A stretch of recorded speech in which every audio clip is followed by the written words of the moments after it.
तो बड़ा ही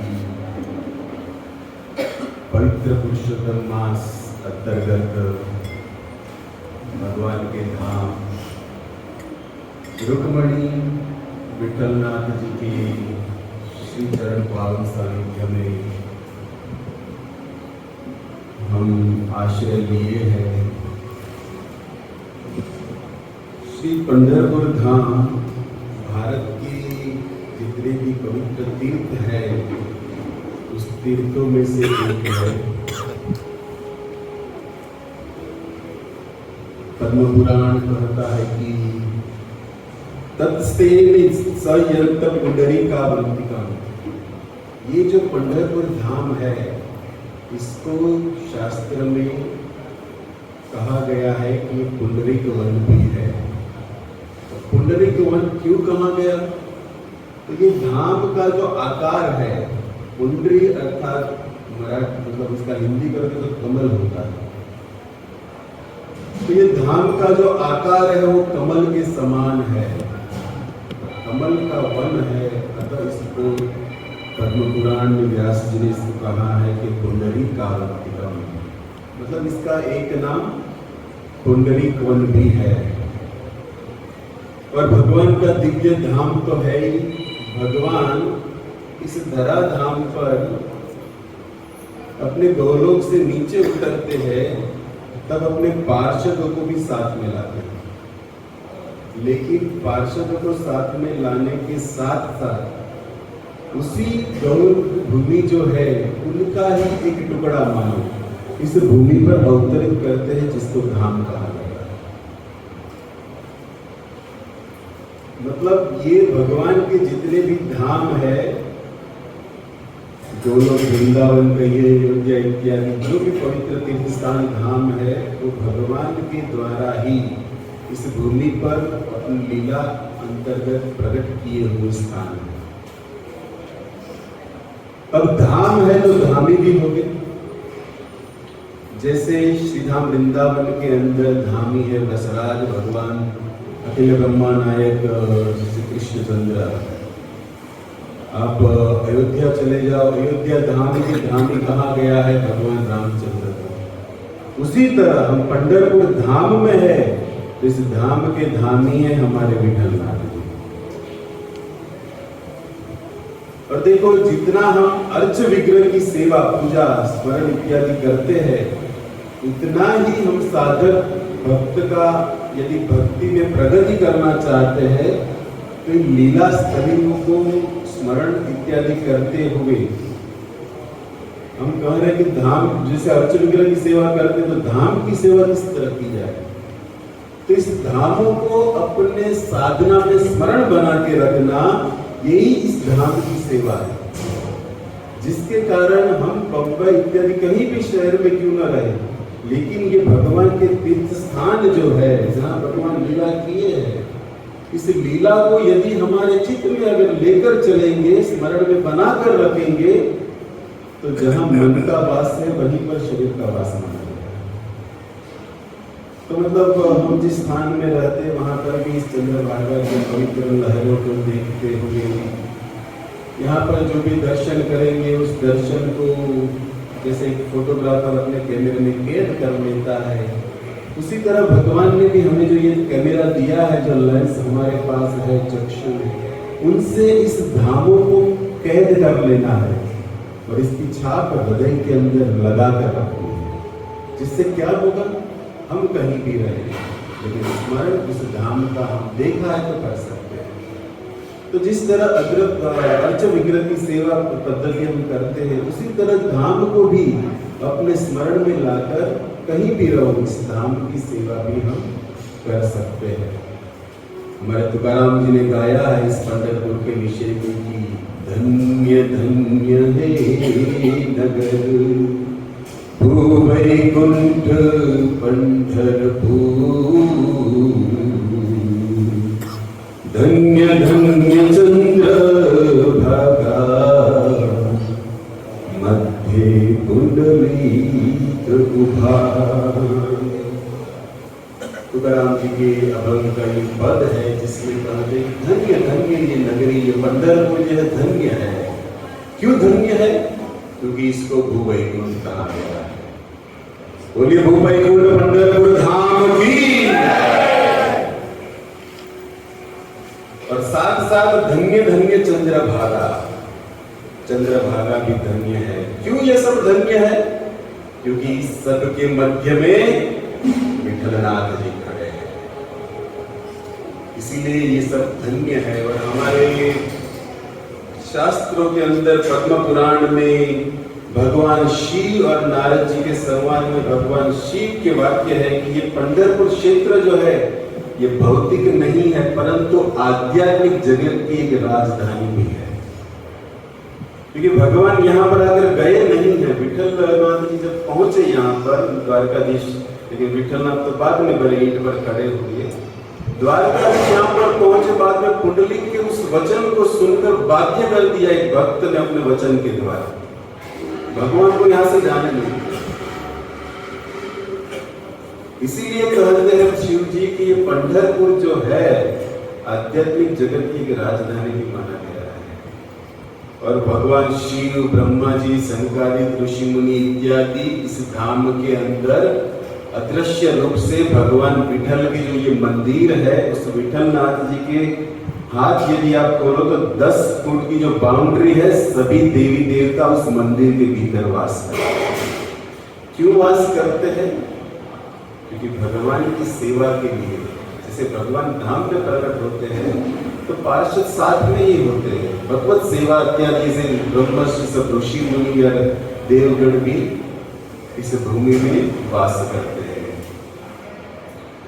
अब देखो पंढरीनाथ के पंढरपुर धाम में हम बैठे हैं तो संतों का आधार लेकर कुछ बात यदि की जाए तो तुकाराम जी इस पंढरपुर के विषय में कहते हैं कि हम सब जिस स्थान से आए हैं जहां पर दुख के सिवा कुछ नहीं है।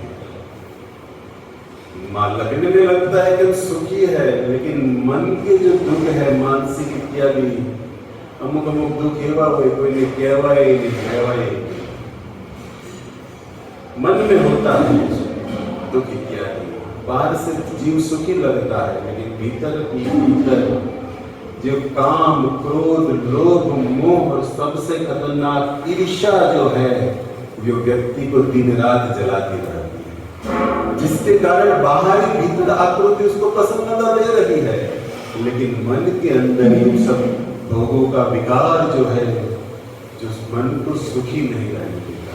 हृदय में कुछ ना कुछ लालसा होने के कारण जीवित संसार के अंदर प्रतिदिन सुख के लिए कार्य करते हुए, लेकिन विदुर जी कहते हैं कि सुखाय कर्मा निकरोति लोके। इस संसार के अंदर व्यक्ति जागते हुए बस सुख को प्राप्त करने के लिए दिन रात प्रयास करता है लेकिन रात्रि समाप्त होते पर क्योंकि इच्छा जो है कभी पूरी नहीं होती थी। सुबह उठ के कितना मनोबल, कितना अंदर इच्छा लगकर चलने वाला व्यक्ति रात्रि होते हुए या स्वयं से दुखी या कुछ इच्छा पूरी न होने पर दुखी या किसी के संपर्क में आने पर कुछ कटु वचन सुनने पर व्यक्ति प्रतिदिन दुख की और ही अग्रसर हो रहा है। तो तुकाराम जी कहते कि चलो हम जिस क्षेत्र में मानो चलो दुख के अंदर थे लेकिन तुकाराम कहते कि पंडरी से दुख न मिले। पंडरी के भीतर दुख की कोई जगह ही नहीं है। क्यों? क्योंकि मध्य उभा पुंडलिका योगता प्रेम सुख सर्व सर्व मंगला। यहाँ पर प्रेम का ही व्यापार चल रहा है। तुकाराम जी के शब्द है। कौन सा प्रेम का व्यापार है? कुंडली के हाथ भरल लपेटो अवध वैकुंठ आन ले। यहाँ पर वैकुंठ ही भगवान ने प्रकट कर दिया है और भगवान के धाम के अंदर दुख की कोई जगह होती ही नहीं है। और यहाँ पर संतों ने भगवान का आश्रय लेकर यहाँ के बाजारों में एक दुकान चलाई है जो आप नदिया के भीतर सुनते हो। हमारे नित्यानंद महाप्रभु ने भी एक दुकान खोली थी, नाम का विद्यालय है ना, वो भजन स्मरण चित्त में। तो यहाँ पर भी संतों ने एक दुकान खोली है जिसमें एक ही बात को, एक ही चीज को बेचते हैं और वो क्या है? माझा विठ्ठल विठ्ठल विठ्ठला, माझा विठ्ठल विठ्ठल विठ्ठला, माझा विठ्ठल विठ्ठल विठ्ठला, माझा विठ्ठल विठ्ठल विठ्ठला, माझा विठ्ठल विठ्ठल विठ्ठला।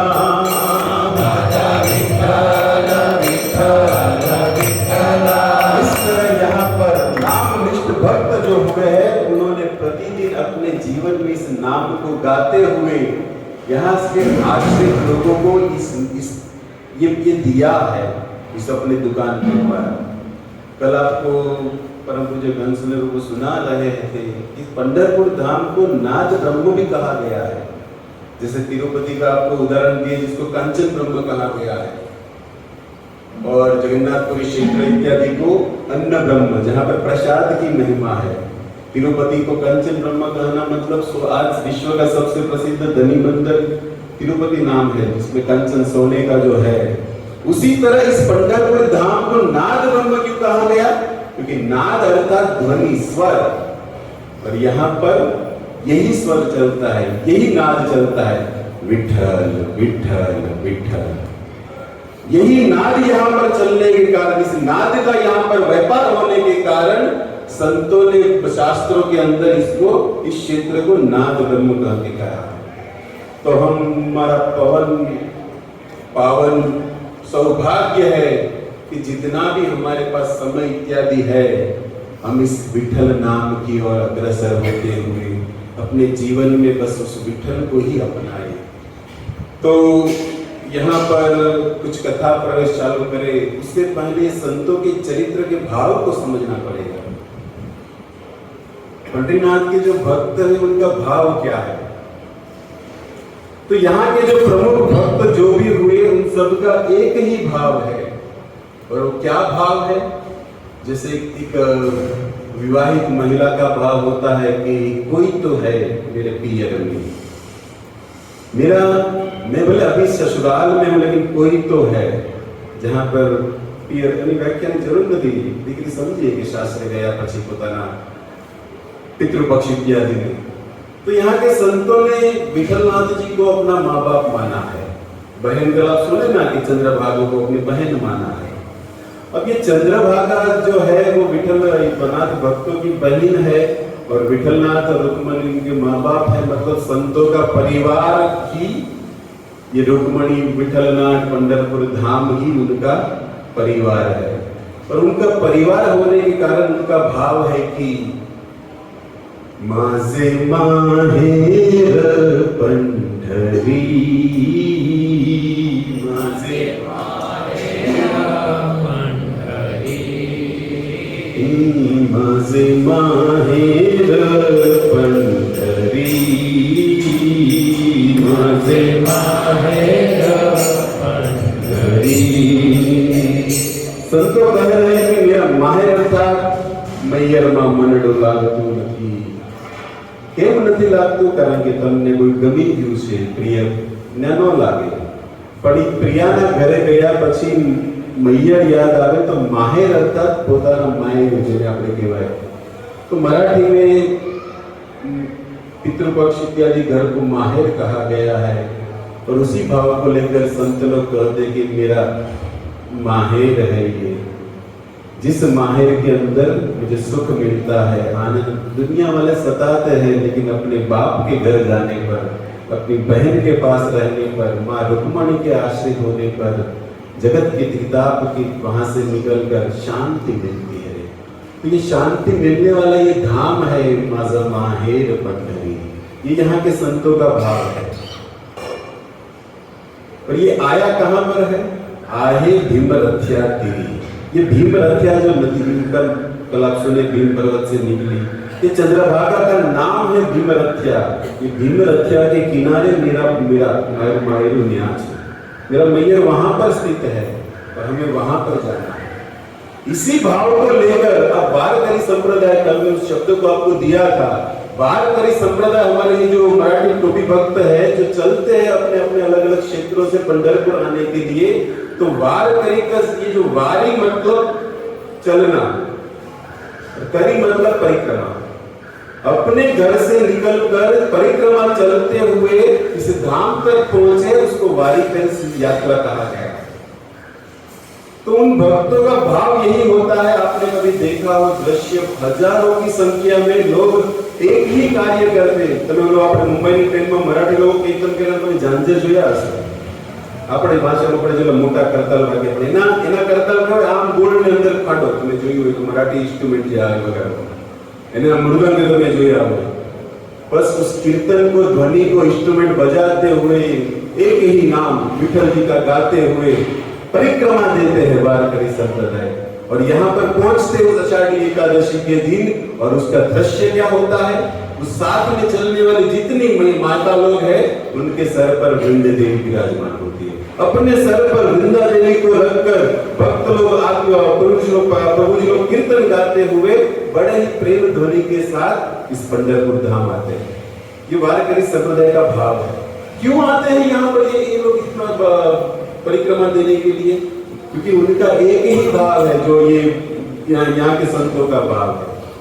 क्या जाऊ से माझा माहेर पंढरी, अपने पिता के घर जाना है। इस मूड से, इस भाव से ये मराठी भक्त लोग परिक्रमा देने यहाँ पर आते हैं। और यहाँ पर आकर उसका लक्ष्य क्या होता है? एक ही लक्ष्य, चंद्रभागा स्नान, विठलाचे दर्शन। पहले वो लोग आकर सीधा विठलनाथ जी के दर्शन नहीं करते, सबसे पहले आकर ये भीमरथिया तेरी पावन पवित्र सरिता जहां पर बहती है, उस जल को देखकर उसको प्रार्थना करते हुए बड़े ही प्रेम से उस जल के भीतर स्नान करते हैं। क्यों करते हैं? क्योंकि जीव को पवित्र करने वाली ये वस्तु है, ये जो है। क्यों? कल आप सुनेंगे भगवान शिव का ये, और गुरु है भगवान शिव जगत के, और वो गुरु के पास जो आता है वो उनको भगवान की चरणों की ओर ले जाता है। तो ये भगवान शिव का द्रव्य अमृत पसीना जो बहा, वही ये नदी का रूप लेकर बहते हुए जब भीमाशंकर उस सहाती पर्वत से गिरी, तब आप तुलजा भवानी नाम सुने हो, जिनको माता जीजाबाई के पुत्र शिवाजी को जिसने तलवार दी थी, भवानी, तुलजा भवानी। अब यहाँ से 60-80 किलोमीटर सोलापुर है, उनके बाजू में उनका मंदिर है तुलजा भवानी की। वहां पर से बहती हुई जब इस क्षेत्र से यहाँ पर पहुंची, तब भी ये भीमारती नदी ही थी। लेकिन जब प्रवाहित होकर यहाँ पर पहुंची, तब विठलनाथ जी का जो ये मंदिर है, तब इस नदी ने अपने गुरु के रूप में भगवान शिव का द्रव्य चरणामृत है। भगवान शिव का तो एक ही स्वभाव है कि अपने उस कृष्ण के चरणों में जाकर बस निवेदन प्रार्थना करना। तो उसी मूड को, भगवान शिव के मूड को लेकर हुई ये नदी यहाँ पर पहुंची विठलनाथ जी के चरणों में, तब उसने एक बड़ा भयानक तूफान ले लिया और भगवान विठलनाथ जी के चरणों को गोलाकार रूप में आरोपित कर लिया। वैसे सीधी जा रही है, लेकिन इस क्षेत्र में जब आई तब विठलनाथ जी के चरणों को छूने के लिए अपना आकार बदल लिया। इसीलिए जैसे चंद्र गोलाकार होता है, और एक उपमा है चंद्रभागा नाम इत्यादि क्यों पड़ा? आप चंद्र को देखे हो, चंद्र के भीतर कुछ दाग आपको दिखा है, धवलता, चंद्र है वाइट, लेकिन उसके अंदर कुछ ना कुछ आपको दिखता है, ये काला। तो मानो ये वाइट दूध जैसा धवल ये चरणामृत बह रहा है चंद्र, ये भीमा नदी का, और उसने जब ये विठलनाथ जी के चरणों को स्पर्श कर लिया, तब वो गोलाकार बना हुआ ये दूध जैसा जो ये नदी है, उसके अंदर मानो ये भगवान विठल की काले जो चरणामृत है वो आश्रय ले लिया। इस तरह इसका नाम हुआ चंद्रभागा। चंद्र की जो इस तरह है, तो इस तरह यहाँ पर ये नदी चंद्रभागा नाम से बहती है। तो उस चंद्रभागा का दर्शन और विठलनाथ का ये मूड है उस वारकरी संप्रदाय का, जो हमारा भी होना चाहिए। क्योंकि हम यहाँ पर आए हैं, तो जिसने यहाँ पर जिस भाव से, जिस मूड से इस विठलनाथ को प्रसन्न किया है, उसी अनुगत्य से, उसी परंपरा से, उसी मार्ग से यदि चलेंगे, तब सावधानी भी रहेगी और सरलता भी रहेगी। यहाँ पर आने पर, मनमानी करने पर, धाम में होते हुए भी भगवान से दूर रहेगा।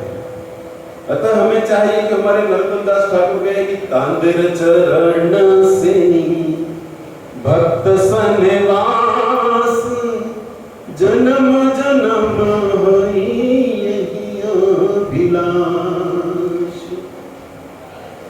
तो हमारा ये कर्तव्य नहीं है कि हम सीधा जाकर उस विठलनाथ जी के चरणों को मांगे पहुंचे, पता नहीं उसको हम तो पहुंचे, लेकिन विठलनाथ जी कृपा करे कि ना करे। लेकिन जब संतों को आगे रखते हुए, उनका जो मूड है उनको आगे रखते हुए, तब उनके नाते उनके पास आने वाले सबको भगवान अपनाते हैं। जगत के अंदर सबको कृष्ण ने अपनाया, सबको अपनाया मतलब सबको कृष्ण नाम मिला, उसको कृष्ण ने अपना ही लिया है। उसका एक ही कृपा है कि श्रील प्रभुपाद जिन्होंने संसार के अंदर पूरे कृष्ण को इस जगत को दिया है। तब हमारा कर्तव्य बनता है कि गुरु परंपरा आश्रित रहकर अपनी भक्ति साधना के अंदर व्रत नियम को लेते हुए न मनमानी ढंग से। यदि भगवान को प्राप्त करने के लिए हम भक्ति कर रहे हैं, तब सबसे पहले सावधानी ये रखनी होगी, जैसे स्कूल इत्यादि में बच्चे पढ़ते हैं तो एग्जाम में अच्छे मार्क लेने के लिए उनको जो टीचर बताए उस पर ध्यान देना होता है। मनमानी तरीके से प्रश्न पेपर आने पर तो रिजल्ट कुछ और ही होगा। तो हम परीक्षा तो दे रहे हैं इस भक्ति रूपी वृक्ष के अंदर, लेकिन देखना पड़ेगा इस भक्ति रूपी वृक्ष के अंदर कृष्ण फल नाम यदि लगता है, कृष्ण प्रेम फल लगाना है, तब उस थड़ में जो हमारे आचार्य परंपरा है उन्होंने कुछ हमें कहा है, उस पर ध्यान देना होगा, उस पर विचार करना होगा।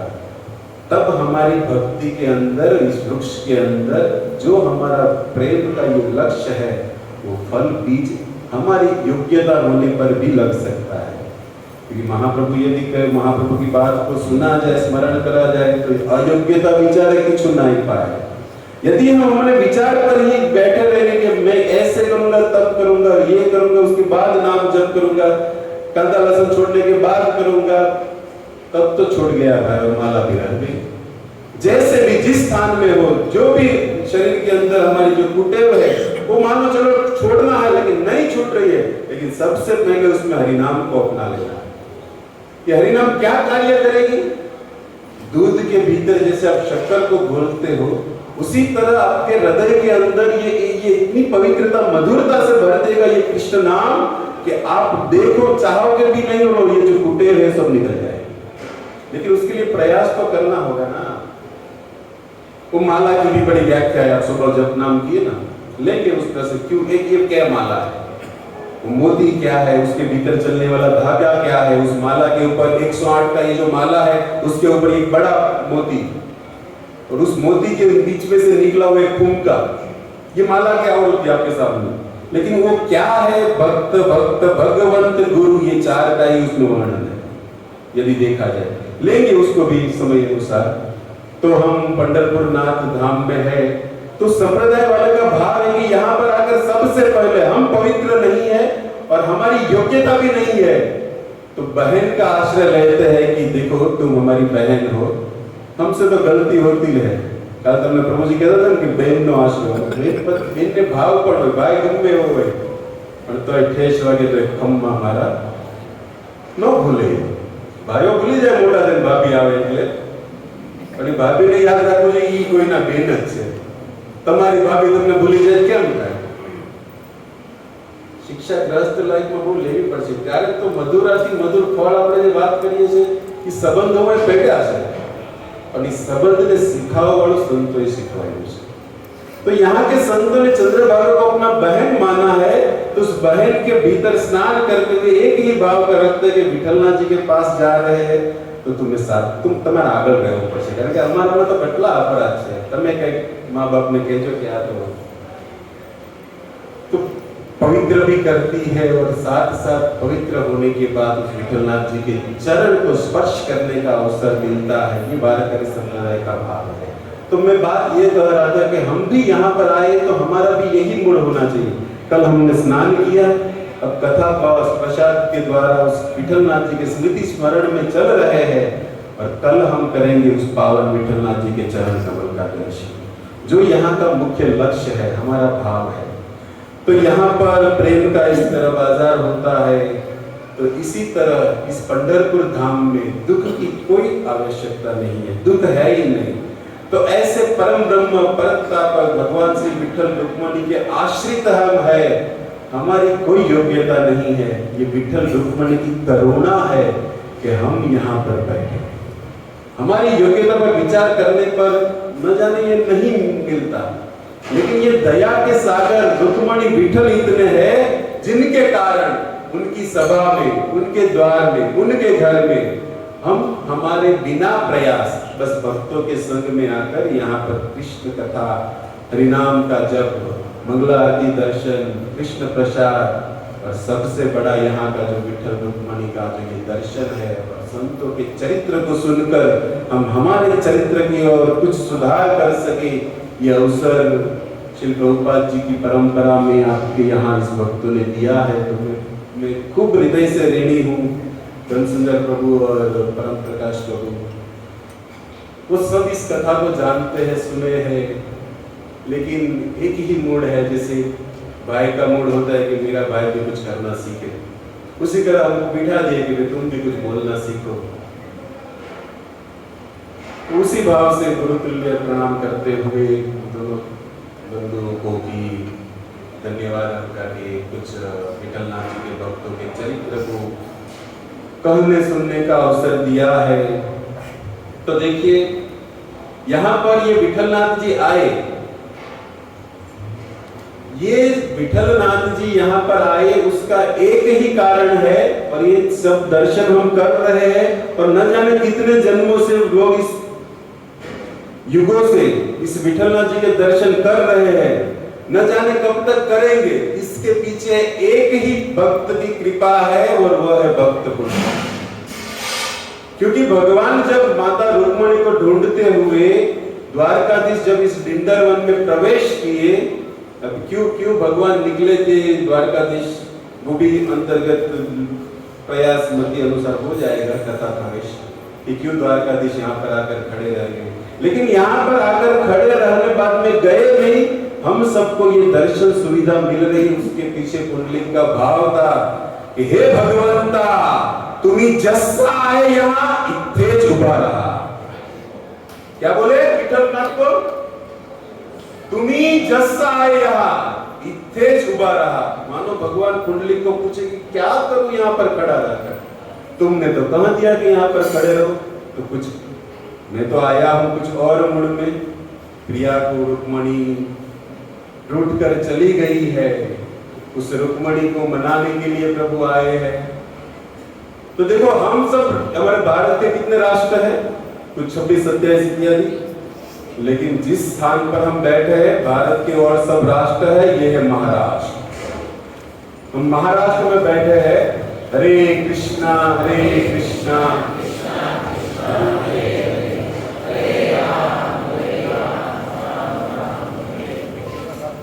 हरे कृष्णा हरे कृष्णा।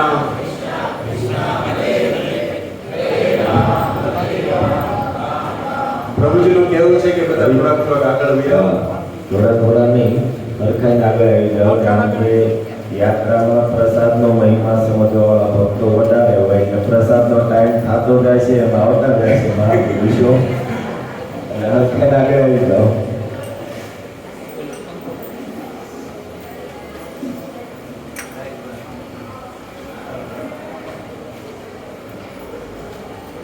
श्री विठलनाथ की जय। तो पुंडलिक जब उसको तो पता भी नहीं था कि भगवान यहाँ पर, તમને થાતું છે કે એકબીજા નટીને કેમ ગયા હોય, તો આપણને ખબર નથી આપણો શરીરની અંદરથી અમુક વસ્તુ જઈ રહી છે। કેમ જઈ રહી છે? કારણ કે ભક્તોના સ્પર્શને શરીરને આપણું શરીર સ્પર્શ કરી રહ્યું છે, ડોળે બેઠા છે, એમાં વાંધો નથી કાંઈ। તમારા નિકટે પાપ દૂરી જાય, વૈષ્ણવની મહિમા એ છે, જેના નિકટ જવાથી પાપ દૂર જાય। તો કદાચ થોડું પહેલા મને એમ લાગ્યું જો હતા ને એટલે મેં એમ કીધું મારા નરસિંહદેવને કથા સંભળાવવાની છે કે હું, તો મારી તો પહેલાથી ઇન્ટરેસ્ટ નથી, થાંભલા હું બાળી જ નહીં આપણે, કારણ કે આમે પીલો રહ્યો તો શું ગોઠવું જ થઈ। પણ મેં કીધું જેને ગોઠવ્યું એના હૃદયમાં દેખાણ એ ભારતા હશે એટલે કાંઈ વાંધો નહીં. પછી મેં કીધું કોણ હતા કે ગંધ, મેં કીધું તો ભાડે હતો ને એને પ્લાન આપ્યો હોય તો થાંભલામાં એની સિવાય કોણ જોઈએ કે નરસિંહને, એમણે કે ગોઠવી સાધુ, કાંઈ વાંધો નહીં. मतलब कहने की बात एक भक्त है कहीं भी दृष्टि में उसको जित देखो वही श्याम प्रिय है, कहीं भी देखे स्थावन जंगल कुछ भी हो बस अपने श्याम प्रियतम को देखता है. लेकिन उसी प्रियतमा को ढूंढने के लिए द्वारकाधीश यहाँ पर आए हैं. चंद्रभागा के तट पर डिंडर वन के अंदर द्वारकाधीश आकर खड़े हैं. लेकिन क्यों आए, कैसे आए, वो विठल पुंडलिक को कुछ लेना देना नहीं. पुंडलिक ने जब पुकारा, विठल द्वारकाधीश ने पुकारा भक्त पुंडलिक, तब देखे भी नहीं सामने और कहा कि तुम जो भी हो रुको. तो भगवान कहते कि द्वारकाधीश हूं तेरे हामुनो जो प्रेम नाम कीधुं, हे भगवंता तुम्ही इथेच उभा रहा जसा आहे तसा. हामु જોયા વગર કહી દીધું, જ્યાં હોય ત્યાં આપણે તો ભગવાન છો પ્રણામ છે, પણ હામુ જોવાનું હું કામ હામુ ન જોઈ આપણે કહેશું, તમે નાન્યાનું ઉભા રહ્યો. તો ભગવાન પૂછે માનવ ઊભું રહીને કરવાનું, મારે પાછું દ્વારકાધીશ ભોગવું છે, દ્વારિકા નગરી હજી તમારા અહીં માતાશ્રી રૂઠાઈ ખબર નહીં ગયા જંગલમાં પહેલી તપસ્યા કરે છે. સૌથી મોટું કાર્ય જે રૂઠાવાળાને મનાવવું, ખબર નહીં પેલા હું કામ રૂઠાય છે એ સમજાતું નથી. પણ ઘણી વાર નહીં મનાવવાના, ઓટોમેટિક તમારે ક્યારેક તો અહીંયાથી બોલું કોણ છે, કાંઈ નહીં જાવ જા તમારે ભાગવત એકાદશ કથા જે છે ક્યાં જશે, પણ એવું આપણે કરવા નથી. ક્યાં જશે હું જશે आनंद. प्रभुपाद जी ने ये नहीं सिखाया, प्रभुपाद जी ने सिखाया है साथ में मिलकर कृष्ण प्रसन्न ग्रस्त लाए. मान की जहां पर बात ही नहीं, एक ही मान है कि मान मिले ना मिले, अपमान भी मिले, लेकिन हृदय के अंदर ठाकुर जी की सेवा चलती रहे. तो भगवान पूछे कि चलो तुमने खड़े रहने दो. बोला लेकिन किस भाव में खड़ा रहो वो तो तुम बताए नहीं. चलो मैं खड़ा हूं लेकिन मैं यहाँ पर कुछ और काम से आया हूं. तो पुंडलिक कहते तुम कुछ भी काम से क्यों ना आए हो, तुम्हें यहाँ पर खड़ा रहना है. तुमच्या दर्शनासाठी सर्व भक्तांचा दुख दूर करा. विठ्ठलनाथ को बोल रहे, ऑर्डर दे रहे कि તમે અહીંયા ઉભા રહ્યો અને તમારા દર્શનથી જગતની અંદર જેટલા પણ તમારા આશ્રય આવે ને, તમારે એક જ કામ કરવાનું, એની યોગ્યતા પર વિચાર નહીં કરવાનો. બસ એ જેવો તેવો તમારી પાસે આવે એટલે તમારે એના બધા પાપને શું કરવાનું, જીવનમાંથી દૂર કરી દેવાનું. એ જ મૂળમાં વારકરી સંપ્રદાય અહીંયા ભગવાન વિઠ્ઠલનાથજીના દર્શન માટે આવે છે. अच्छा ये विठलनाथ जी हैं प्रकट થઈને રહી गया. तो देखो ये द्वारकाधीश जो अपनी द्वारका नगरी को छोड़कर आए थे वही विभु. प्रतिमा नाही तुम्ही साक्षात ब्रजेंद्र नंदन चैतन्य चरितामृत. तुम प्रतिमा नहीं हो, तुम क्या हो, साक्षात ब्रजेंद्र नंदन भगवान कृष्ण ही हो, प्रतिमा मूर्ति नहीं हो. उसी तरह द्वारकाधीश यहाँ पर खुद आए, न कोई अपने विभूति को भेजे, अपनी प्रिया को मनाने के लिए खुद आए हुए भगवान को यहाँ पर रखा गया है, बिठाया गया है. मतलब यहाँ के जो ये विठलनाथ जी है उनकी प्राण प्रतिष्ठा करने की जरूरत ही नहीं, क्योंकि वही प्रतिमा नहीं तुम साक्षात हो. आप ब्रज इत्यादि कथा में सुने हो कि भगवान भी चलते हैं.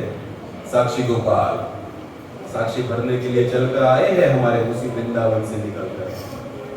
वही भगवान जब पहुंचे तब उसी भगवान को वहां पर क्या प्राण प्रतिष्ठा की जाए. देखते ही तो भगवान विग्रह बन रहे हो, क्या खुद ही है.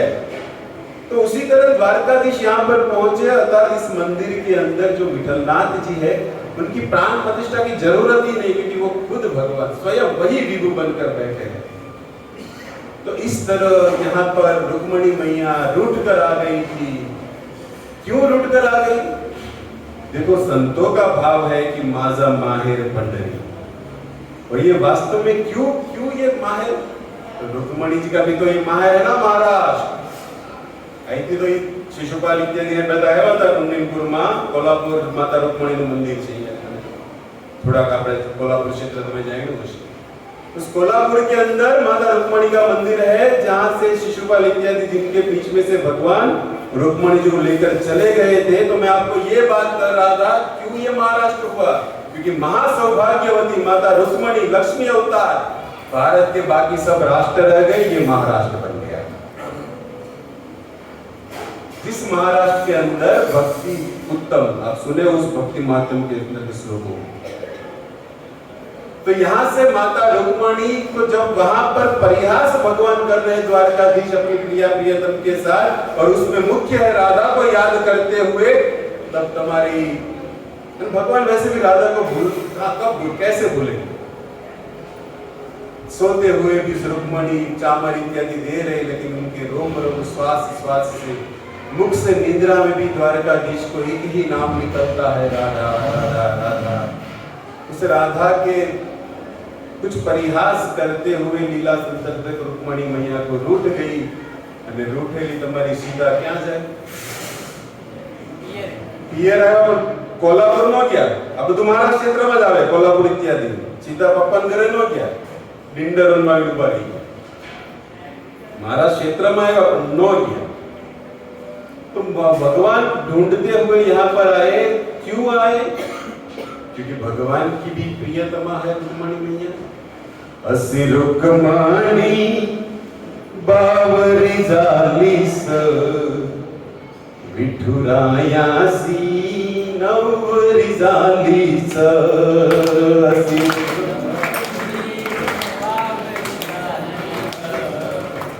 मराठी का ये भजन है, पद है, इसका शब्द आसान है, असी रुक्मणी, ये रुक्मणी बावरी हो गई, पागल हो गई, विठुरायासी पत्नी बन गई। नवरी अर्थात मराठी शब्द माझा नवरा, माझी नवरी, આપણા ગુજરાતીમાં એક બીજું થાય, આ નવરા લાગે તમારે હાઈલા છે પંઢરપુર ધંધો કર્યા હોય, આપણે એમ કહેવાય જોઈએ કે નવરા છે એમ કહેવાનું।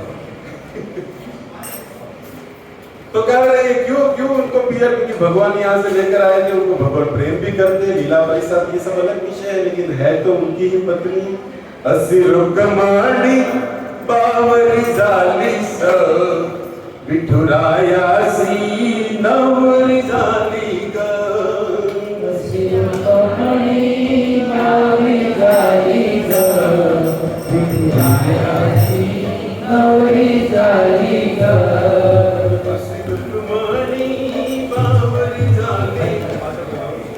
विठुरायासी नवरी झाली ग, असी रुक्मणी बावरी झाली ग, विठुरायासी नवरी झाली ग।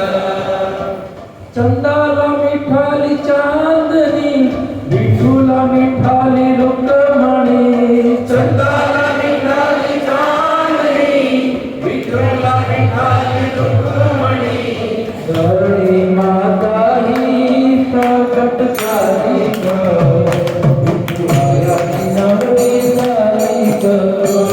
धरणी माता ही प्रकट झाली ग, विठुरायाची नवरी झाली ग। भीमाची राजाला लाडली जी, फुलावर होती हलटाकडे, भीमाच्या राजाची लाडली दिसायला होती लगाडले, लाडाने नवरी झाली ग, विठुरायाची नवरी झाली ग।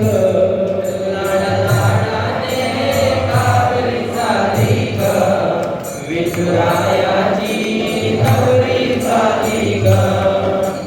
घरात रुक्मणी रुसायची, विठुराया हसायची, घरात रुक्मणी रुसायची, विठुला बघून हसायची। चंद्रभागा ही आकाश झाली ग, विठुरायाची नवरी झाली ग। चंद्रभागा ही प्रसन्न झाली ग, विठुरायाची नवरी झाली ग। अशी रुक्मणी बावरी झाली ग, विठुरायाची नवरी झाली ग। अशी रुक्मणी बावरी झाली ग, विठुरायाची नवरी झाली ग।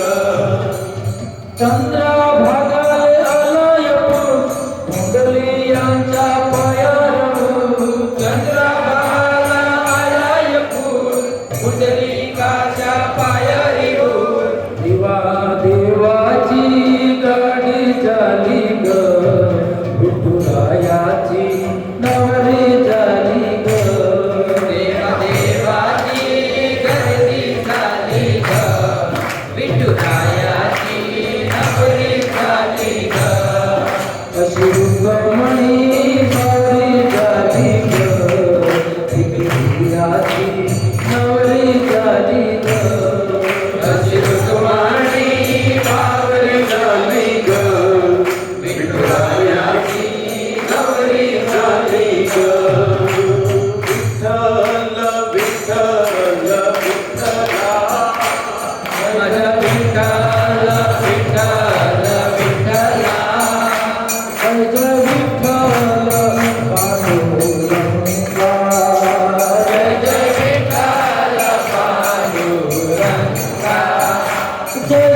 पत्नी भले कितनी भी रूठी क्यों ना हो, लेकिन उनके हृदय में तो वही पुरुष है।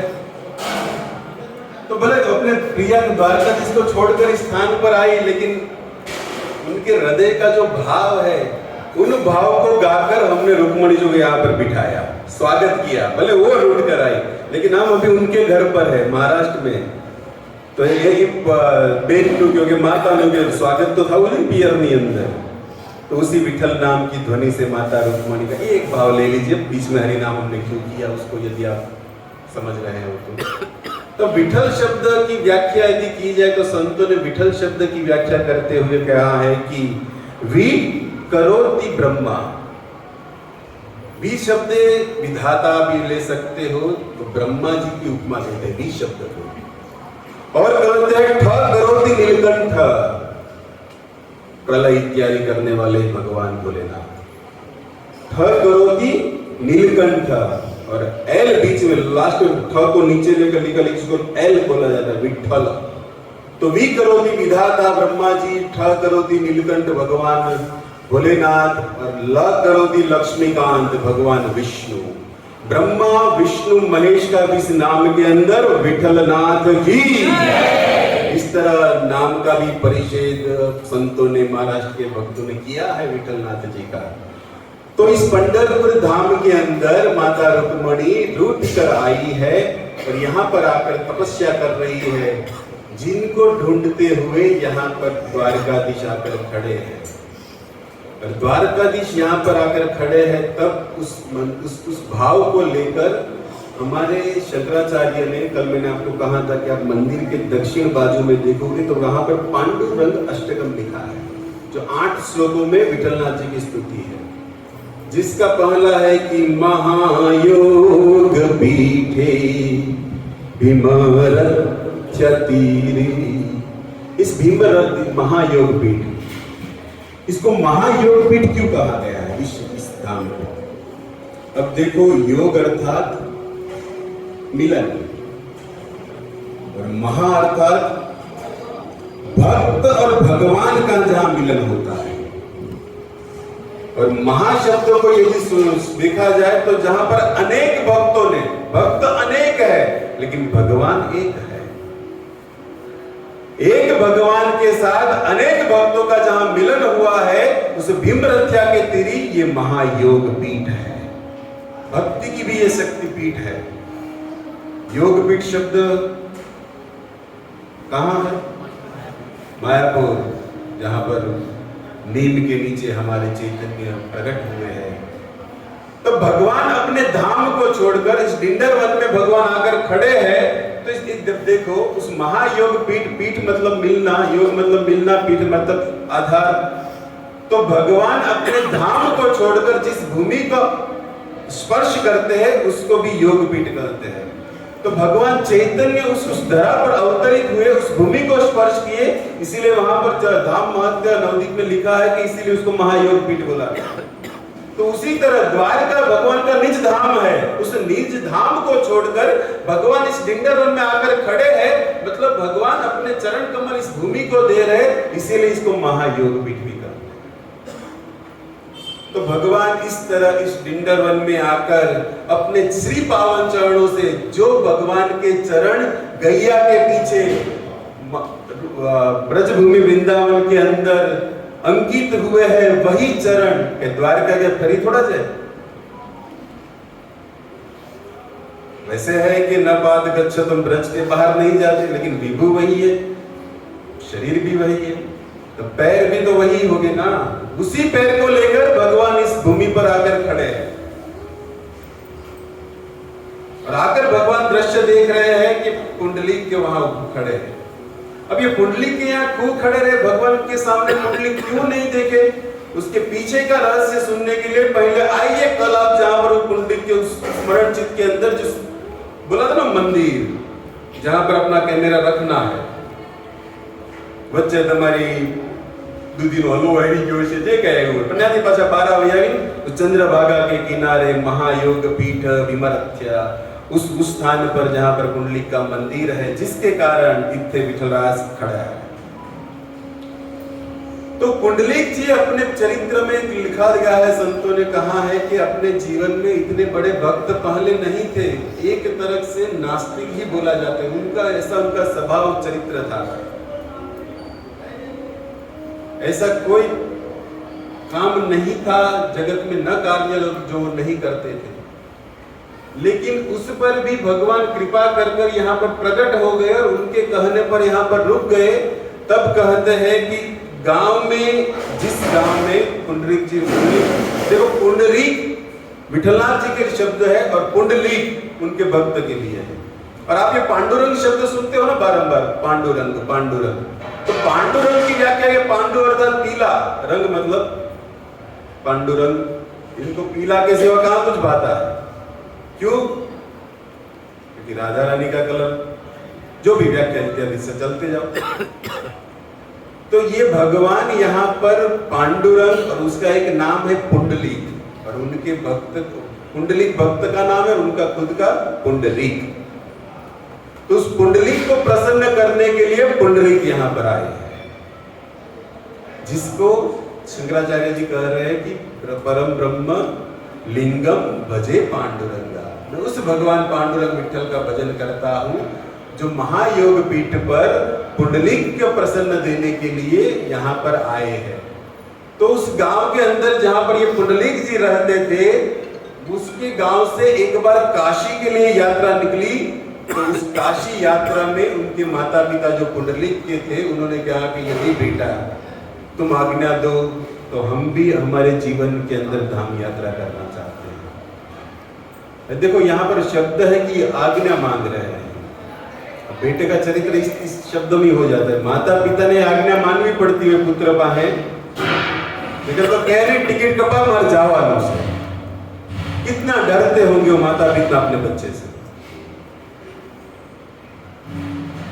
लग्न करीने तो पुंडलिक जी आया था, पर काम बधु तुम्हारे मफत में नौकरानी मिल गया, पूरा दिन घर का काम कराना, पिता से काम कराना, यही उनका स्वभाव था। और खुद अपनी बस घूमना फिरना, नशा इत्यादि, इसी में व्यक्त रहने वाले पुंडलिक जी। लेकिन उस काशी यात्रा के लिए जब उसने निवेदन किया अपने बेटे से, तब वो कहता है कि जाओ तुम्हारे जाओ, पर मारी पैदल में हम लोग इधर 3500 रुपए राख्या आपो, जैसे भी हो तमार तमारो करवानो आई थी कहीं मलशे, हम कुछ सहायता नहीं करेंगे, तुम्हें जाना हो तो जाओ। पर मैं पिता माता के मैंने कहा तुमसे कुछ मांगा है, सिर्फ इतना ही कि हमें जाने दो। एम कीधु तुम कहे आपको कुछ नहीं बेटा, एक ही मांग है हमें यहाँ से यात्रा के लिए जाना है। पुंडलिक कहा कि ठीक है जाओ, कोई फर्क अरे એને લેવા દેવા જ નહોતા, માતા પિતા એને હતું નહીં તો એ પહેલાની જેમ નોકરાની ભાવમાં જ હતું, જે હું જાઓ તો કાંઈ વાંધો નહીં, कोई आशा नहीं। और पिता माता भी कुछ आशा रखे नहीं, लेकिन उस काशी यात्रा संघ जो जा रहा है उसके भीतर एकत्रित होकर चलने लगे। और उस टाइम ना कोई गाड़ी घोड़ा इत्यादि व्यवस्था, चलकर जाना था और चलकर वापिस आना था। तो इस तरह भगवत नाम गाते हुए काशी यात्रा में माता पिता जुड़ गए हैं। और यहाँ पर पुंडलिक तो थोड़ा सा बंधन मानो हो, वैसे तो इसके जीवन में है ही नहीं माता पिता का बंधन, लेकिन फिर भी बंधन जो था पूरा समाप्त हो गया, क्योंकि माता पिता घर से बाहर है। मतलब घर के भीतर थोड़ा सा भी मान मर्यादा बची होगी जीवन में, वो भी गई, न किसी के बंधन। तो वो तो अपने कार्य में व्यस्त था, लेकिन यहाँ पर माता पिता हरिनाम विठल का गान करते हुए, काशी विश्वनाथ भोले भगवान शिव को याद करते हुए, गंगा स्मरण करते हुए, माधव बिंदु की याद में बस निकल रहे, यात्रा जा रही है। लेकिन कोई होगा जिसने कहा कि भाई पुंडलिक तेरे माता पिता कितने दिनों से दिखे नहीं, कहाँ पर है? गांव में कोई तो होगा पहचान जानता हो, જોયા નથી હમણાં ક્યાં છે, હમણાંથી તમારા માતાજી સત્સંગમાં છે, આવતા કેમ નથી, ક્યાં કઈ બહાર ગયા છે? માનો પૂછ્યું તો પુંડલિક કહે કે वो तो काशी यात्रा में गए, कितने दिन हुए? એને थोड़ी खबर थी कितना दिवस थे, अंदाज से बोलिए कि 15-20 दिन हो गए। और मानो इतना ही दिन हो गया होगा, तब अचानक उनके भीतर हुआ कि 10-15 दिन हुआ, पहुंच गया है कि नहीं पहुंच गया? एक मन में भाव हुआ कि माता पिता यात्रा के लिए निकले हैं, चलकर गए हैं, काशी पहुंचे होंगे। અને એનો પહેલો જાણવાનો ભાવ એ હતો કે ખબર તો પડે પાછા આવવાના છે કે નહીં, એટલે મને એકવાર સામ્રાજ્ય કેટલું આગળ હતું ખબર પડી, પાછા આવવાને મને ખબર પડે કે રૂમની વ્યવસ્થા કરી કે પણ ખબર તો એટલે જાણવું જ પડશે ને, ગયા છે યદગત્વા નિવર્તન થવાના છે કે નથી થવાના, કે કાશી માટે તમારે ઈ કયો ફેમસ ઘાટ, हाँ जहाँ सबको जाना है, ये हमारा अंतिम लक्ष्य है, जहाँ हमें सबको जाना है। लेकिन वहां पर जाने से पहले इस देह का श्रृंगार हरि नाम से हो जाए, तब वहां पर आसानी से भगवान शिव कान में राम नाम नहीं तो मुक्ति। तो शरीर का श्रृंगार है ये हरि कथा हरि नाम, जहाँ साधु लोग अपना लेते हैं, शब्द को भी अपनाते हैं। तो वो तो इसी भाव में था कि मानो नन्या થઈ જાવ કે પાછા આવવાના, જાણના તો પડેगा। તેની પત્ની કીધું હાલ કે આપણે જવાનું છે, તરત જ મળો ઘોડો લઈએ, એને ક્યાં કોઈ ની ભાઈ માંગવા નતા, કારણ કે ધંધા જેવા હતા, અપાર ધન ભર્યું હતું, निकला बाहर और घोड़ा मस्त लेकर आया और पत्नी को कहता कि चलो बैठो, कौन अवसर न मुक्या, सीधी उनके साथ पति के साथ बैठ गई और बैठ के हुए रास्ते में जा रहे हैं। अब ये घोड़े से जाने वाला 10-15 दिन का जो सफर आगे निकला है, काशी पहुंचे नहीं थे, लेकिन ये घोड़े से चलता चलता उस संघ की पास पहुंच गया थोड़े ही दिनों में, और देखा कि हम हमारा माता पिता है, लेकिन देखो बुद्धि इतनी है, घोड़ा को रुकाया नहीं, क्या हम तिरछी नजर खाली जो भी, माता पिता ने देखा कि ले ये तो बहू के साथ घोड़े पे जाके निकला है, वो पुंडलिक पुंडलिक चिल्लाते रहे, ये सुन रहा है लेकिन रुक नहीं रहा। माता पिता की ध्वनि कान में जा रही है कि मां पुकार रही है, पिता पुकार रहे हैं, लेकिन नशे में धृत व्यक्ति पत्नी के साथ आहुल होकर घोड़े पे जाने वाला पुंडलिक माता पिता को आवाज को सुन रहा है, लेकिन घोड़े को रुकने के लिए नहीं कह रहा, बस जा रहा है। उनको तो यही देखना था कि छे के नहीं, इन्हें देखा ही छे आवाज संभળાઈ ગયો, હું જરૂર છે મળવા, ये है पुंडलिक। लेकिन जाते પછી એને જો હાલો આપણે નીકળ્યા છે, ઘોડો એ આપણો આપણો તે આ કાશી પગે બોલાવે, ઈ બાને કાંટો મરે છે ને યાત્રા તો ભાવ હતો નહીં, હાલો ફરી આવી પંઢરપુર, ઈ મૂડમાં હોય તો એને કઈ એવું યાત્રા જેવું હતું ને, એને કે ઘોડો મળ્યો છે, હાલે लॉन्ग ड्राइव हो जाए, वो भी 5 मिनट पत्नी लॉन्ग ड्राइव करते हो, चलो काशी हो गया, हम भी आ जाए, घोड़ा तो अपने बाप का ही है। उस तरह वो चलने लगा, चलो फरवानो आनंद आनंद। पर देखो इस मूड में भी जाने वाला कहीं ना कहीं तो हृदय परिवर्तन कर देता है। संध्या हुई, संध्या के समय घोड़ा भी थका, पोता नहीं लगी, तो विश्राम करने के लिए देखा कि कुटिया दिख रही है जंगल के भीतर, और सौभाग्यवश कुटिया थी कुक्कुट मुनि की। क्या नाम है? कुक्कुट, क उसको घुमाओ फिर एक क करो, उसको एक बिंदु डालो फिर ट करो, कुक्कुट। उस कुक्कुट मुनि की कुटिया में जाकर, और साधु का स्वभाव होता है अतिथि देवो भव, अपने पास कुछ भी ना हो, लेकिन साधु का स्वभाव है कि जो भी उनके स्थान पर आया वो कैसा भी हो, दरिद्र हो, धनी हो, सुखी हो, दुखी हो, पापी हो, तापी हो, सब कोई भी हो, साधु का स्वभाव, और साधु इसे ही कहते हैं कि सामने वाले के भीतर भगवत को देखते हुए उनका सेवा भाव से, भगवत भाव से सादर वंदन सत्कार करें। अब ये तो बहुत बड़े मुनि है, उनको ये बताने की, वो तो ऐसे ही अतिथि देवो भव, उसमें देखा कि थके हुए यात्रालु है, कुछ कहाँ जाना है, काशी इत्यादि, रात्रि का समय है, अपने कुटिया में विश्राम करने के लिए जगह साधु ने दे दी जगह, लेकिन रात्रि के समय वो कुंडलिक की आंख खुल गई और देखता है कि कुटकुट मुनि का जो आश्रम है, चंद्रमा के तेज को भी फीका करने वाला, सूर्य के तेज भी जहां पर जाकिर हो जाए, ऐसा कुटकुट मुनि के आश्रम पर ये शोभा दे रहा है, इतना चमक रहा है। कुंडली की आंख तो खुली है और वहां जाकर देखा तो 3 अप्सरा से भी सुंदर स्त्रियां, जिनके देह से वो कुटिया एकदम चमक रही है। मुनि के आश्रम के अंदर ये स्त्री के शरीर के प्रभाव से निकलने वाली ये क्रांति उस कुक्कुट मुनि के आश्रम को सुशोभित, चंद्रमा की जरा सुशोभित कर रही है। अब कुंडलिक तो देख रहा है और पूछ लिया कि कौन हो तुम लोग। अब देखो उनका क्या दृष्टि होगा कि वो देखे। साधु के घर पर जाने पर, जहां पर भगवत कीर्तन अखंड चलता है, उस संत का प्रभाव था, हृदय परिवर्तन कराना था।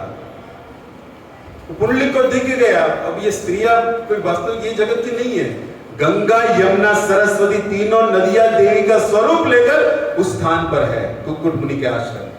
और पुंडलिक देख रहा है कि एक झाड़ू मार रही है, एक पोता मार रही है, एक इस कुक्कुट मुनि आश्रम को सुशोभित बना रही है अलग अलग अलंकारों से। पुंडलिक पूछा कि कौन हो तुम? तो वो सजाने वाली स्त्री कहती है कि मैं यमुना हूं। अरे तुम यमुना हो तो वो झाड़ू मारे नहीं सरस्वती से ले। अब ये तो अब हुआ ना, दिमाग की बत्ती मानो फ्यूज हो गई, तब मेंटोस लगाना पड़ा बत्ती खोलने के लिए। तो आ तो भाई तुम्हें यमुना सरस्वती तो त्रिवेणी तो मैं कहीं घामबिड़ू से अलाहाबाद में आया तो गंगा जैसे रखो तुम्हारे आके गंगा अच्छे तीनों नदियां जो त्रिवेणी में हम जाकर स्नान करते, गंगा यमुना सरस्वती देवी रूप लेकर उस पुंडलिक के आश्रम को इस तरह प्रतिदिन सजाती सवारती। क्यों? તમારે કઈ હમકામાં ધંધો કરવા આવવો પડે કે મને આવા લોકો નાવાનું બંધ કર્યું, યાત્રા હું ઘનશ્યામ પાસે નથી લઈ જવાના પડે, અલ્હાબાદ તમારે અહીંયા આવવું પડે, કાઢશે, પ્રતીક્ષા કરો, સંસારમાં બહુ બધા જીવો છે, આવશે ત્રિવેણી નાવા, તમે હું કામ પણ લાગ્યા છો સ્ત્રીઓનું રૂપ લઈને તમારા સાફ સફાઈ કરવા? તમારું કામ છે કે બીજાના પાપોને સાફ કરવા, તો તમે કેમ અહીંયા આટા મારો છો? तो देखो भक्त के यहाँ तीर्थ भी आना चाहते हैं, तीर्थन करोगे तीर्थ, विदुर जी के लिए शब्द है भागवत के अंदर। जो अपने हृदय के अंदर भगवान को लेकर चलते हैं, तीर्थ भी उसकी प्रतीक्षा करते हैं कि कब ऐसा भगवत भाव से भरा हुआ हृदय, वो शरीर यहाँ पर आए कि मैं भी अपने को भाग्यशाली सौभाग्यशाली समझूं। उस कुक्कुट मुनि की भक्ति के कारण और उसमें भी प्रसन्नता ये थी कि कुक्कुट मुनि अपने माता पिता के परम भक्त थे। वो पुंडलिक पूछ रहा है कि तुम्हें क्यों ये करना पड़ रहा है?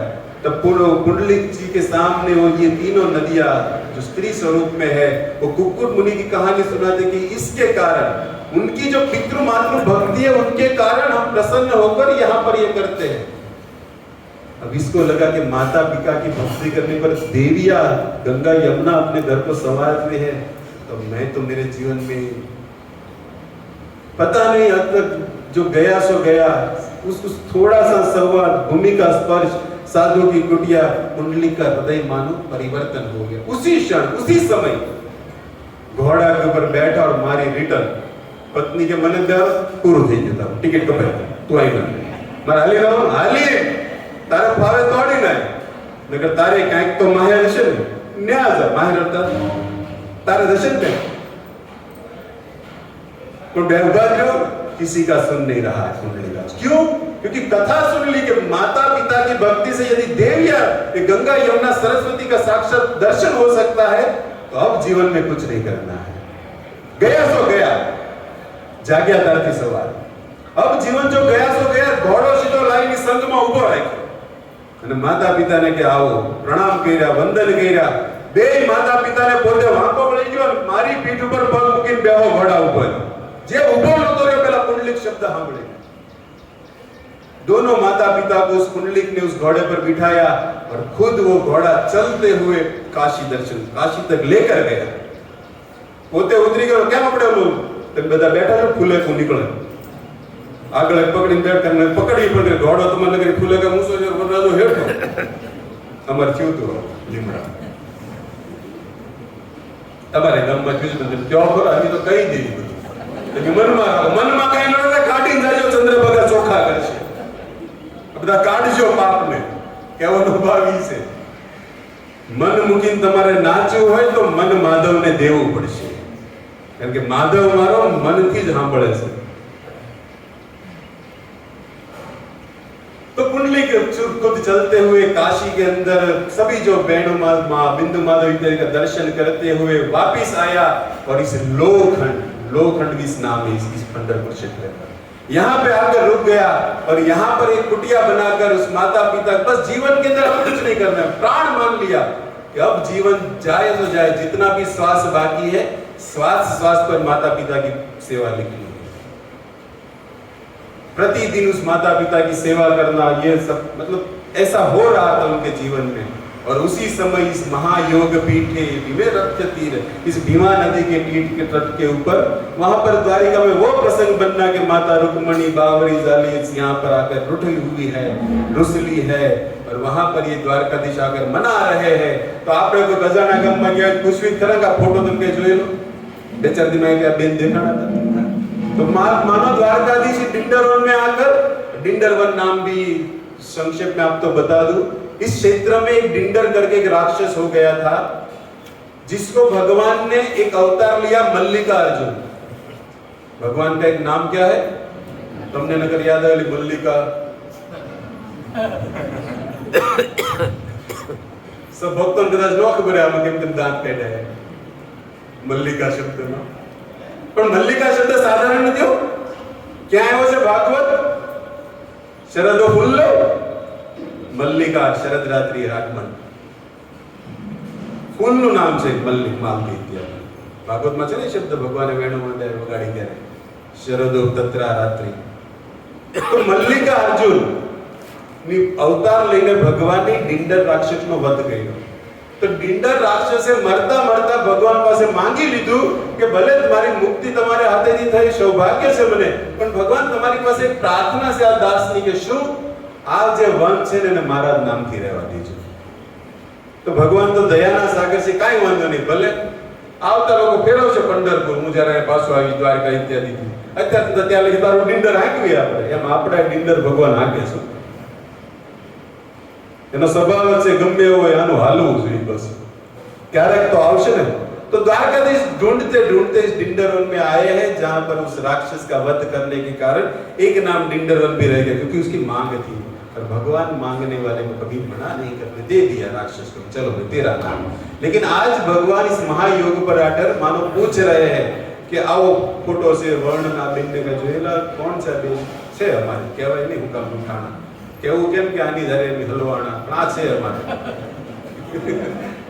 तो पूछ रहे हैं भगवान तो थोड़ा हलवाना था संसारी जी उदाहरण तो भगवान पूछते पूछते उस पुंडलिक के द्वार पर भी आकर कर रहे कि हे पुंडलिक એને फोटो बताओ से आपको जो ये लगा है पुंडलिक तो माता पिता की चरण सेवा में लगा है. देख भी नहीं रहा कि कौन खड़ा है. देखते हुए सेवा कर रहे हैं लेकिन देखा नहीं अनदेखा कर रहे. देखो किसी को आप सुन रहे हो उनके सामने नहीं देख रहे हो तो उस बात को आपने अनदेखा माना हुआ लगता है.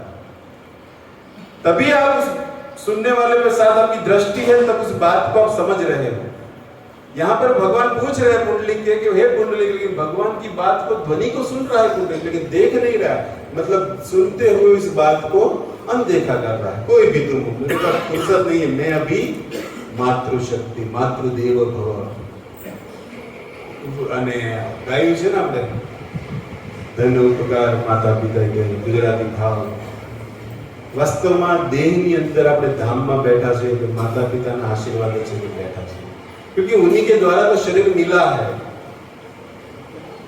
तो पितृभक्ति रुक्मणी और ये विठल नाथ जी की कृपा जो पुंडलिक पर हुई तो पुंडलिक ने देखा भी नहीं देखा हुआ और कोई सेवा में है तो पुंडलिक जी को कहते कि तुम देखो तो सही, હું જોઉં છું હમણાં तुम જે છું ને ઉભા રહ્યો, વાત કરીશ તમારી હારે, હું અત્યારે મહત્વનું કાર્ય કરીશ ને, ઈ જ મારા જીવનનો ધ્યેય છે ને મારો પ્રાણ છે, જ્યાં લગી પૂરું નહીં થાય ત્યાં લગી હું નહીં જોઉં તમારી સામે, તમે કોઈ બી હો, તમારે વાત કરવી છે તો 10-15 મિનિટ અડધી કલાક પોણી કલાક જે કાંઈ થાય તમારે ઊભું જ રહેવું પડશે, નકર તમે બાજુના ઘરે જઈને તમને જે બોલતો ને પૂછો જા, મારી પાસે ટાઈમ નથી તમારે સામે જોવાનો। भगवान भी भक्त के भाव से अड़ग रहकर खड़े हैं द्वार पर, और सेवा दे रहा है तो भगवान से रहा नहीं कि आने मारे मारो कहવું પડશે હું કોણ છું, તો કદાચ हम જોએ कुंडले मैं द्वारकाधीश हूं, तब कुंडली के कान में शब्द रे मन प्रसन्न हुआ, लेकिन देखा तो फिर भी नहीं।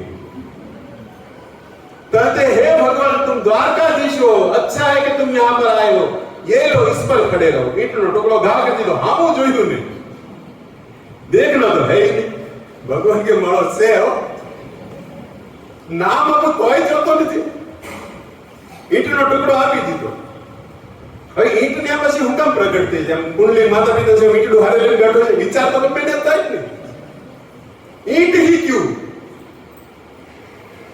पाटलो क्या क्यों कि ऐसा तो नहीं था कि माता पिता की जब सेवा करता था ईंटडू तो हारे लઈને મૂકો કે પ્રથા નહીં જોઈ ને, ઈંટડું ને કેમ કઈ કઈ રીતે ઈંટનો ઘા કર્યો। तब देखो ये लोवन नाम में आपको कहा इस वन का, तो आप वित्रासुर की कथा भागवत सुने हो, वित्रासुर को जब इंद्र ने मारा तब वित्रासुर के 3 जो सर थे उसको वज्र से द्वारा जब इंद्र ने काट लिया तब इंद्र को ब्रह्म हत्या का पाप लग गया। उस ब्रह्म हत्या के पाप के कारण ब्राह्मणों ने आशीर्वाद दिया कि हे इंद्र तुम लोहवन में ईंट के रूप में बनोगे। क्या थी क्या मेल भगवान ने कराओ पड़ा, तुम लोहवन के लोहखंड के अंदर ईंट के रूप में रहोगे ब्रह्म हत्या पाप से। लेकिन संतों के श्राप में भी आशीर्वाद छुपा होता है, जैसे यमराज इत्यादि को नारद जी ने श्राप दिया, लेकिन कहां स्थान दिया? ब्रज में, और वो भी नंद आंगन में, और कहा कि भगवान जब बाल लीला करते हुए उद्धार तो वही करेंगे। संतों के श्राप हमें लगता है कि कभी गुरुजी हमें चिल्लाते हैं, लेकिन उस चिल्लाने पर भी गुरु की दृष्टि में प्रेम होता है, क्योंकि हमारा सुधार उसमें लिखा होता है।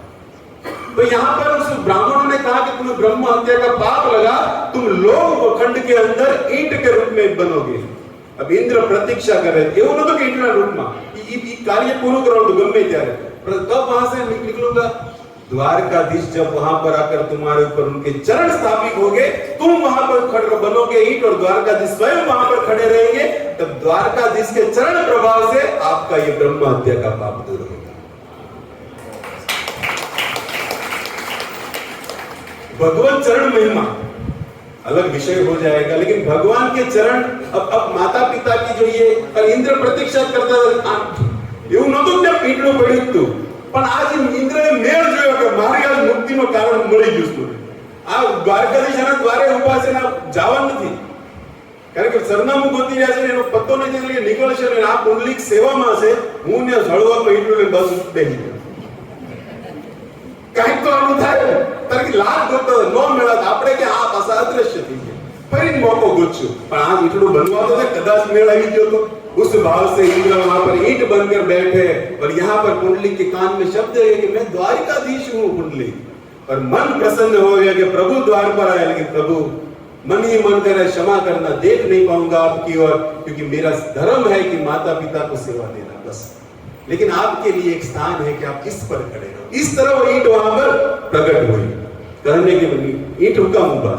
अब भगवान ने देखा कि ईंट दिया है इसने, आसन तथा गच्छामि आसनम ब्राह्मण इत्यादि श्लोक को क्लिक करते हैं, तो भगवान तो उसी मूड में अपने भक्त के द्वारा दी हुई उस आसन को स्वीकार कर कर ईंट पर खड़े हैं। ईंटडू भगवान ना चरण बैलेंस तो बनना चाहिए, तो बैलेंस बनाने के लिए भगवान ने क्या किया?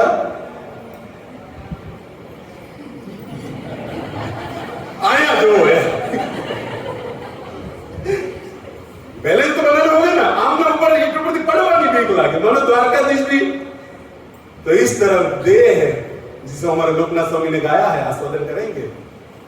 विटवरे उभयला विठोला, मराठी में ईंट वीट बोला जाता है, विठल वीट पे खड़े हुए ईश्वर। तो भगवान बैलेंस लेने के लिए खड़े हैं, लेकिन ये महात्मा तो पितृभक्ति में लीन नहीं देख रहे हैं।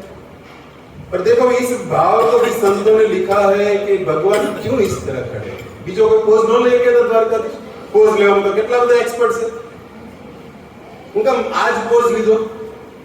तब देखो इनके पीछे संत की बुद्धि कलम जहां चलती है वहां भक्ति के प्राण छुपे हुए हैं। संतों ने इसके पीछे लिखा है कि भगवान ईंट पर इस मुद्रा में खड़े रहे, तो मानो भगवान संसार के जीवों को कहते कि संसार एक भव समुद्र है, यहाँ पर रहने पर डूबोगे ही, मेरे पास आओ, यहाँ पर इतना ही पानी है, कमर उदित पानी से अंदर नाव ने सिमर गोश्य हूं सुई डूबવાની બીક જ નહીં લાગે। एक જ મુદ્રામાં ઉભા છે કે મારી પાસે આવી જાવ એટલો જ પાણી છે। संतों ने ये भाव लिखा है इस तरह खड़े रहने पर। और वास्तव में समुद्र के अंदर हम देखते हैं लेकिन डूब रहे हैं चिंता के सागर में। इससे बाहर निकल के लिए जाना पड़ेगा जहां पानी कम होगा, और यहां पर जाने पर पता चलेगा कि हम कितने पानी में हैं। पानी निकले जाए करके भक्ति खांडा के लिए था, भक्ति से भगवान प्रसन्न होते हैं। तो ये भी एक अलग भाव हुआ खड़े हैं। और पुंडलिक ने देखा माता पिता सुख निद्रा आनंद में है, तब उसने धीरे से विठलनाथ जी के सामने द्वारकाधीश के सामने देखा, और द्वारकाधीश के सामने देखकर भगवत चरण करते हुए वंदना इत्यादि करते हुए कहा कि प्रभु आप यहाँ पर आए ही हो, प्रसन्न हुए ही हो। तब भगवान ने कहा कि मैं प्रसन्न हूँ तेरी मातृ के कारण, तेरे माता पिता भक्त थे उनके कारण मुझे यहाँ आना पड़ा। तेरी मातृ भक्ति से प्रसन्न होकर नहीं आया हूं, तेरे परिवार में माता पिता की भक्ति को याद कर पुंडलिक, उनकी देखो संबंध यदि किसी भक्त के साथ हो, परिवार में कोई भक्त हो या हमारा किसी भक्त के साथ संबंध हो, अपनी योग्यता ना होते हुए भी भगवान स्वीकार करते और दर्शन भी देते। ये प्रमाण है पुंडलिक चरित्र।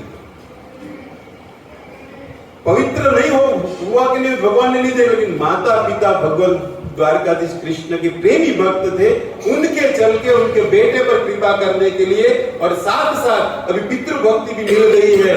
तो ऐसे पुंडलिक के सामने द्वारकाधीश आकर खड़े हैं, जिनके चरणों में पुंडलिक कह रहा है कि हे द्वारकाधीश अभी आप रुके हुए हो तो इत्थे જ ઉભા रहा, હલવા ન થાતું તમારે।